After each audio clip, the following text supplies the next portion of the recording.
Əgər yoldaşının zəngin olmağını, sənə bahalı hədiyyələr almağını, səni səyahətlərə aparmağını istəyirsənsə, sən ona öz qadın enerjinlə təsir eləməlisən.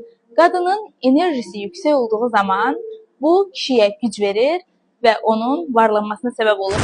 Yəqin ki, bu tərz videoları siz də görmüsünüz. Ümumiyyətlə məndən çox soruşurlar ki, bu mövzular nə qədər realdır və ya nə qədər real deyil. Bu mövzuların real və ya qeyri-real olmasına toxunacağam. Lakin öncəliklə bunu deyim ki, heç bir kəsin həyatdakı qazandığı uğurlar heç bir zaman bir başqasından asılı deyil. Qarşı tərəfin həyatındakı bütün çətinliklərin və ya bütün uğurların səbəbini bir tərəfin öz üzərinə yıxması və kiminsə ona bunu təlqin eləməsi həmin insanda müəyyən problemlərə səbəb ola bilər.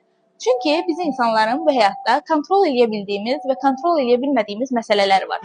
Qarşı tərəfin uğur qazanması, varlanması, müflis olması heç bir zaman bizim kontrol edə biləcəyimiz məsələlər deyil. Və onların məsuliyyətini üzərində götürmək bizdə bir təşviş yarada bilər, psixoloji sağlamlığımıza zərər vura bilər. Bu tərz mövzuların heç bir elmi əsası yoxdur.